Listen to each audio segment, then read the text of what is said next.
ఉగ్రవాద సంస్థలకు వైసీపీకి తేడా లేదని మంత్రి కొలుసు పార్థసారథి ఆరోపించారు. వైఎస్ జగన్ చెబితే ఆత్మాహుతి దళంగా పనిచేస్తామని ఆ పార్టీ నేతలు చెబుతున్నారని మండిపడ్డారు. వైసీపీ రాజకీయ పార్టీనా లేక ఉగ్రవాద సంస్థనా అని ప్రశ్నించారు. జగన్ తన స్వలాభం కోసం దేనికైనా తెగిస్తారని ఆయన విమర్శించారు. ప్రజాస్వామ్య వ్యవస్థలను వైసీపీ నిర్వీర్యం చేసిందని పార్థసారథి ఆగ్రహం వ్యక్తం చేశారు.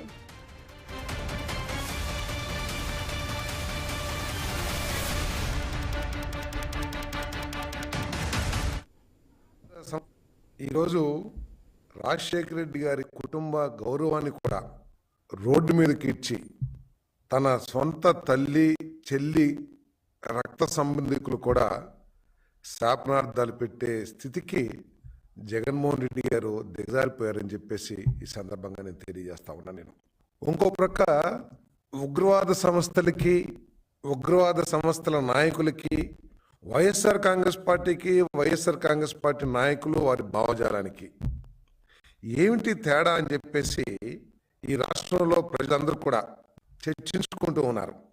ప్రపంచవ్యాప్తంగా మనం కొన్ని ఉగ్రవాద సంస్థల గురించి వింటూ ఉంటాం.